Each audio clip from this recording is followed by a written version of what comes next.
Beast clear episode 9 के साथ हाजिर हूँ। चलो बिना किसी बकचोदी के एपिसोड शुरू करते हैं। एपिसोड की शुरुआत वहीं से होती है जहाँ से हमारा पिछला एपिसोड खत्म हुआ था। एपिसोड की शुरुआत में हैंसिंग सन केयोंग से पूछता है हम लोग कहाँ पर जा रहे हैं और क्यों जा रहे हैं। सन केयोंग हैंसिंग की ये सब बातें सुन के बहुत ज्यादा गुस्सा हो जाती है और कहती है तुम एक मिनट के लिए चुप हो जाओ यार। सन केयोंग और हैंसिंग दोनों एक मार्केट से होते हुए जा रहे होते हैं। तभी हैंसिंग कहता है तुम्हारे कहने का मतलब ये है मैं तुम्हारे पीछे पीछे चलता हूँ और तुम्हें देखता रहूँ। सन केयोंग हैंसिंग की ये सारी बातें सुनने के बाद कहती है मैं तुम्हारी मदद नहीं चाहती, तुम बस खड़े रहो और मुझे देखो। हैंसिंग ये सुनते ही कहता है जब ये सब खत्म हो जाएगा तो मैं अपने स्कूल चला जाऊंगा क्योंकि मैं अपना समय बिल्कुल ही बर्बाद नहीं करना चाहता। ये सुनते ही सन केयोंग अपने पास से हैंसिंग के डॉक्यूमेंट निकाल लेती है और कहती है तुम पढ़ाई में बिल्कुल भी अच्छे नहीं हो। और वो आगे कहती है ना तुम अपने दोस्तों के साथ अच्छे तुम्हारे संबंध है और ना ही तुम अपने घर पे कंट्रोल कर सकते हो। हैंसिंग उसके हाथ में डॉक्यूमेंट देख के चौंक जाता है और शर्मा भी आता है। जल्दी से हैंसिंग सन केयोंग के हाथ से डॉक्यूमेंट ले लेता है और गुस्से में कहता है तुम ये क्यों पढ़ रही हो, और आगे कहता है क्या तुम मेरे से बहुत ज्यादा अच्छी हो। सन केयोंग हैंसिंग की रिएक्शन देख के थोड़ा शॉक आती है। हैंसिंग आगे सन केयोंग से कहता है क्या तुम्हारे पास फैमिली है। ये सुनते ही हैंसिंग अपना मुंह फेर लेती है और कहती है मैं तुमसे बात नहीं करना चाहती। ये सुनते ही हैंसिंग को और गुस्सा आ जाता है। आगे हैंसिंग अपने मन में सोच रहा होता है ये मुझे बहुत ज्यादा परेशान करती है, मुझे इसके साथ क्यों काम करना चाहिए, इसकी पर्सनैलिटी बहुत ज्यादा बेकार है और ऊपर से इसकी सिगरेट बहुत ज्यादा दिमाग खराब करती है मेरा। आगे सन केयोंग चलते हुए अपने मन में अपने मेंटोर यू चैन वू के बारे में सोचती है और कहती है वो फकिंग बास्टर्ड। वो कहता है कि वो मेरा मेंटोर है लेकिन मुझे उसने इस परेशानी में डाल दिया है। वो आई कहती है मैं हैंसिंग के साथ क्यों काम करूं, मैं इससे बहुत ज्यादा नफरत करती हूँ। तभी हमें एक बिल्डिंग का सीन दिखाया जाता है और उस जगह पर दो सीक्रेट ऑर्गेनाइजेशन में गार्ड खड़े होते हैं जो उस जगह को गार्ड कर रहे होते हैं। तभी एक पुलिसमैन उन गार्ड को देखते हुए कहता है मुझे नहीं पता इन स्ट्रेंजर को हमारी जगह को इन्वेस्टिगेशन करने के लिए क्यों कहा गया है। ये बात सुनते ही दूसरा इंस्पेक्टर बोलता है तुम्हारे लिए अच्छा होगा कि तुम ज्यादा इसके बारे में मत सोचो, तुम्हें इस इंसिडेंट के बारे में कुछ भी नहीं पता है। वो इंस्पेक्टर आगे कहता है अभी बहुत सारे लोग डिसअपेयर हो रहे हैं और बहुत ज्यादा मर्डर भी हो रहे हैं बहुत ज्यादा, और ऊपर से मीडिया इस सब चीज को कंट्रोल कर रही है, पब्लिक में नहीं आने दे रही है और जो सारी रिपोर्ट होती है वो किसी सीक्रेट ऑर्गेनाइजेशन को दे दी जाती है। तभी हमें दिखाया जाता है एक जगह एक पब्लिक टॉयलेट में एक इंसान की डेड बॉडी पाई गई है। वो इंस्पेक्टर आगे कहता है मुझे नहीं पता कौन से लोगों को ये मामला संभालने के लिए देने वाले हैं लेकिन तुम्हारे लिए अच्छा होगा कि तुम उनके ऑर्डर को फॉलो करो, तुम्हारी लाइफ के लिए अच्छा हो। तभी हमें गार्ड का सीन दिखाया जाता है जहाँ पर सन केयोंग उससे कहती है हमें कमांडर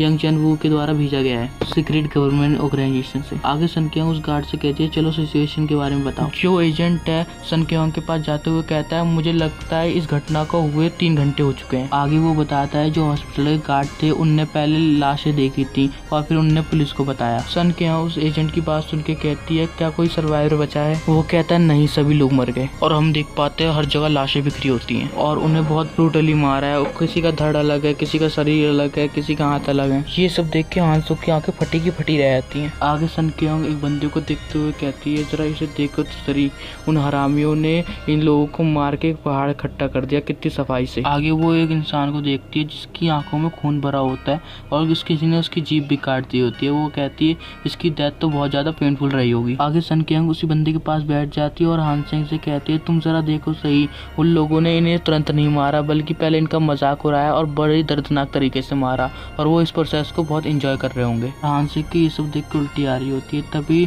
सन केयोंग कहती है क्या हुआ। तभी हैंसिंग अपने मुंह पे हाथ रखते हुए कहता है मुझे उल्टी आ रही है। आगे हैंसिंग उल्टी करते हुए अपने मन में सोचता है हर जगह लाशें बिखरी हुई हैं और खून के धब्बे भी, और ऊपर से मुझे वार्न भी नहीं करा गया था कि ऐसा कुछ भी होगा। हैंसिंग आगे अपने मन में सोचता है मुझे सब चीज पे विश्वास नहीं होता, मुझे कुछ फ्रेश हवा चाहिए। हैंसिंग उन सब लाशों को देख रहा होता है। तभी हैंसिंग की नजर माँ और बेटे पड़ती है जहाँ पर उसकी माँ ने अपने बेटे को बाहों में भर रखा होता है। ये देखते ही हैंसिंग बहुत ज्यादा शॉक हो जाता है और अपने फ्लैशबैक में चला जाता है जहाँ पर उसकी माँ बिस्तर पे लेटी होती है और कह रही होती है जब मैं चली जाऊंगी तो तुम खुश रहना। हैंसिंग की मम्मी आगे हैंसिंग से कहती है अगर तुम्हें कुछ भी चाहिए मेरे पास आना और मेरा हाथ पकड़ना। ये बात सुनते ही हैंसिंग कहता है मुझे नहीं चाहिए। आगे वो कहता है मम्मा तुम ऐसा क्यों कह रही हो, क्या तुम मरने वाली हो। आगे हैंसिंग की माँ हैंसिंग की तरफ हाथ बढ़ाती है और उसे उसके पापा के बारे में कुछ बताने लगती है। तभी हैंसिंग वहाँ से भाग जाता है। आगे हैंसिंग वहाँ से भागते हुए अपने मन में सोचता है कि वो एक नाइटमेयर की तरह था जिससे मैं तभी जाग सकता था कि जब मैं वहाँ से भाग जाऊँ। और वो आगे कहता है अगर मैं अपनी मम्मी की बात कंटिन्यूसली सुनता रहता तो वो मेरे को हमेशा के लिए छोड़ के चली जाती। आगे वो अपने मन में कहता है मैं तभी से अपनी मुसीबत से भागता आ रहा हूँ जब से मैं एक बच्चा था। हैंसिंग आगे अपने घुटनों पर बैठ जाता है और कहता है ये अभी भी चल रहा है। हैंसिंग आगे कहता है मुझे लगा मैं सब कुछ भूल गया, सोचा कि ये सब पास्ट था। हैंसिंग आगे रोते हुए कहता है मैंने ऐसा क्यों करा। आगे सन केयोंग हैंसिंग के पास आगे खड़ी जाती है और कहती है तुम बेवकूफ मत बनो, और आगे कहती है वैसे भी हमारा काम खत्म हो चुका है लेकिन हमें यहाँ पर रुकना पड़ेगा जब तक ऑर्डर नहीं आया। आगे सन क्योंग उन मरे हुए लोगों को देखते हुए कहती है उन 20 लोगों ने इन लोगों को मारा लेकिन खाया नहीं। वो आगे कहती है वो सिर्फ इन लोगों को मजे के लिए मार रहे थे, उनने तो एविडेंस को भी नहीं मिटाया। सन क्योंग आगे कहती है बेसिकली वो लोग हम लोगों को टारगेट कर रहे थे इस उम्मीद में कि हम जब उनकी खोज करेंगे तो शायद उनके ट्रैप में फंस जाएंगे। वो आगे कहती है वो हरामी लोग वो सोच रहे थे कुछ पैथेटिक लोगों को मार के वो हमें पकड़ सकते हैं। आगे हैंसोंग सन क्योंग की ये सारी बातें सुनने के बाद कहता है क्या पैथेटिक लोग। सन क्योंग हैंसोंग की ये बात सुनते ही कहती है हाँ वो पैथेटिक लोग, उनमें से किसी बंदे ने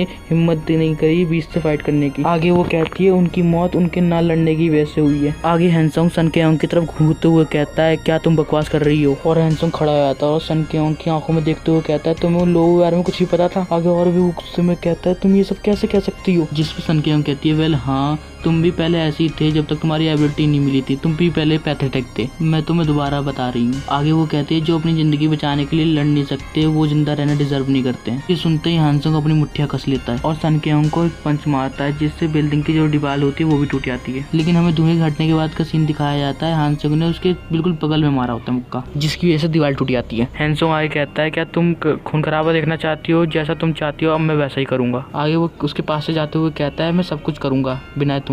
और आगे हैंसोंग सन क्योंग से कहता है मैं तुम्हें पसंद नहीं करता, अगर तुम मुझे रोकना चाहती हो और तुम मुझे मारना चाहती हो तो मार डालो, जो तुम चाहो वो करो। सन क्योंग ये सब सुनने के बाद भी चुप होती है। आगे हैंसोंग बिल्डिंग पे से छलांग लगाते हुए कहता है मैं उन बास्टर्डों की स्मेल सूंघ सकता हूँ खून की और मैं उन्हें अपने हाथों से ही मारूंगा। आगे हैंसोंग वहां से जाते हुए कहता है अब मैं जो चाहे वो करूंगा। चलो दोस्तों यहीं पे अपना एपिसोड खत्म करते हैं। अगर आपको एपिसोड अच्छा लगा हो तो लाइक शेयर एंड कमेंट करें, हो सके तो सब्सक्राइब भी करते हैं।